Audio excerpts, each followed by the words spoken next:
না, আর সহ্য হচ্ছে না। অনেক দিন ধরেই দেখছি, কিন্তু এবার এই রামুকে শিক্ষা দিতেই হবে। সব ক্রেতারা ওর কাছে যায় কেন? রামু, তোর কি আর কোনো কাজ নেই? এক তো তুই আমার দেখে দেখে সব সবজি আনবি, আর তারপরে আবার বাজারে সব লোকজনকে কি বশ করে রেখেছিস? একটা লোকও আমার দোকানে সবজি কিনতে আসে না, আর এই সব হচ্ছে সব তোর জন্য। চিন্তা করো না বন্ধু, তুমিও চেষ্টা করো, তুমিও সফল হবে। তুমি কি জানো না অন্যের উন্নতি দেখে হিংসা করতে নেই? কিন্তু তুই ইচ্ছা করেই তো আমার দোকানের সব। আরে না না বন্ধু, তুমি আমাকে ভুল বুঝছো। ওই যে আমি বললাম না, তুমি চেষ্টা করো, দেখবে তুমিও একদিন ঠিক সফল হবে। তুই যতদিন এখানে দোকান দিয়ে আছিস ততদিন আমি সফল হতে পারবো না, তাই তোকে এখান থেকে যেভাবেই হোক আমাকে হাঁটাতেই হবে।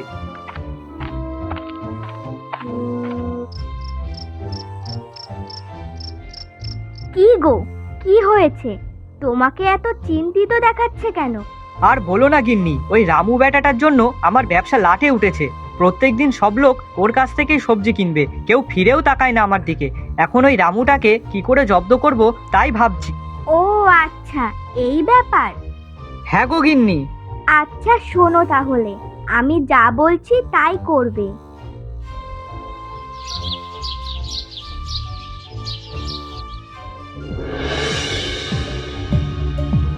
এই এই, ওই দেখ, গোপালের দোকানে সবজি 50% ছাড়। চল চল, শিগগিরই ওখানেই চল।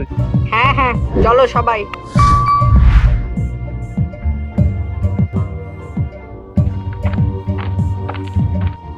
কি রে রামু, আজ এখনো তো সবজি বিক্রি হলো না?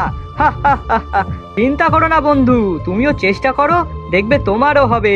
হা হা হা হা।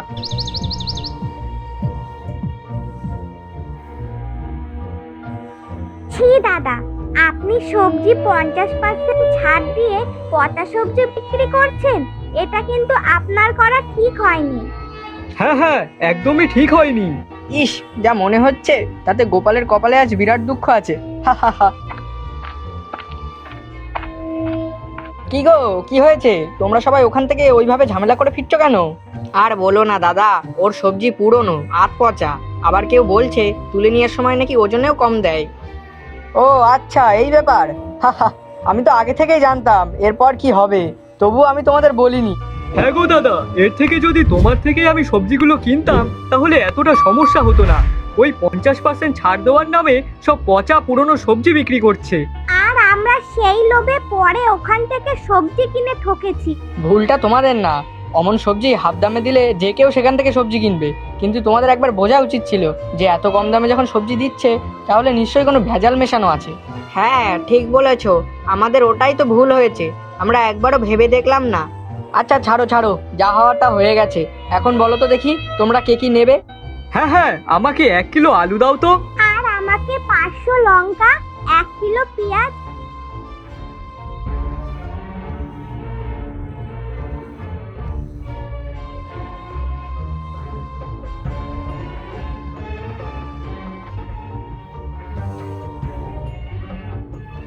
তুই তো আজ ছাড় দিসনি, তবুও সবাই তোর কাছে কেন? আমি ছাড় দেইনি ভাই, কিন্তু তাও মানুষ এখানে কেন আসে জানিস? কারণ আমি বিশ্বাস বিক্রি করি। মানুষ এখানে আসে শুধু সবজি কিনতে নয়, নিশ্চিন্তে কিনতে। ওই জন্যই ছাড় না দিয়েও লোক আমার কাছেই আসে।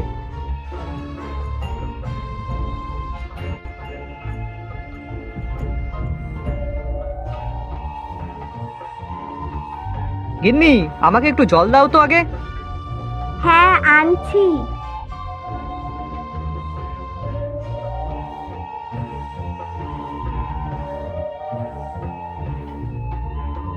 কি গো, কি হয়েছে? মাথা এত গরম কেন? আচ্ছা, মাথাটা একটু ঠান্ডা করো। আর কি হয়েছে সেটা আগে বলো। ওই রামুটাকে যতদিন না জব্দ করতে পারছি ততদিন আমার মাথা ঠান্ডা হবে না। কেন, আবার কি হলো?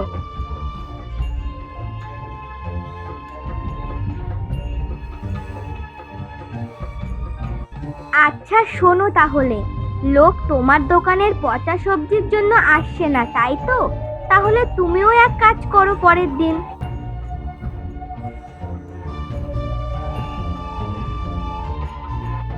বাহ গিন্নি, বেশ ভালো একটা বুদ্ধি দিয়েছো।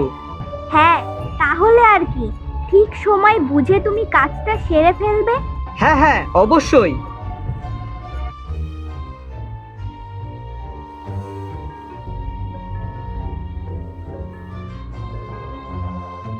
কি গো রামু দাদা, তুমি কিছু বলবে না?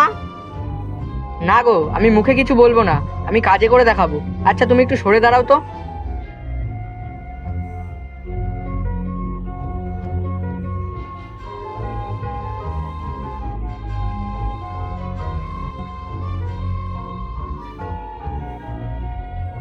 কি গো দাদা, আজকে হঠাৎ বিনামূল্যে? হ্যাঁ, আজ টমেটোগুলো একটু পচা আছে তো, তাই বিনামূল্যেই। সে কি, তাহলে তুমি পচা টমেটো বিক্রি বা করছো কেন? আরে এই সব ওই গোপালের কাণ্ড, আমি নিজে চোখে দেখেছি। ছি ছি, গোপাল এই কাজ করেছে? না না, এবার থেকে ওর দোকানে আর মোটেই যাওয়া যাবে না। গ্রামবাসীরা সবাই বুঝে গেল কে আসলে দোষী, আর তাই সেদিন থেকে গোপালের দোকানে কেউ যায় না এবং সবাই তাকে এড়িয়ে চলে, যার ফলে কিছুদিন গোপাল খুবই হতাশ ছিল। আর একদিন সে নিজের ভুল বুঝতে পারে।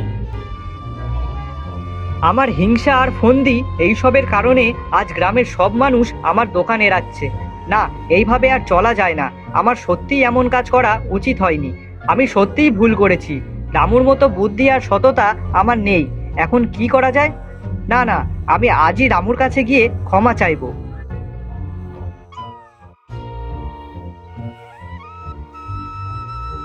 গোপাল, সকাল সকাল এখানে কেন?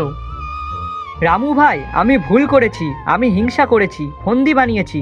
আজ বুঝতে পারছি শুধু সবজি বিক্রি করলেই হয় না, সাথে বিশ্বাসও অর্জন করতে হয়।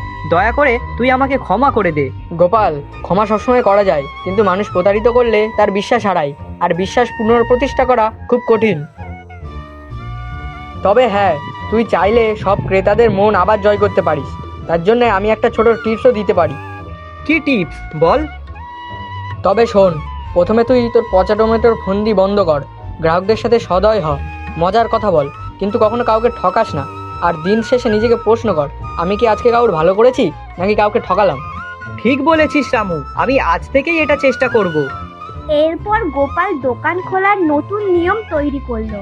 সব সবজি তাজা রাখবে, সবার সাথে ভদ্রতা করবে, আর বিশেষ করে রামুর কাছ থেকে বুদ্ধি শিখবে।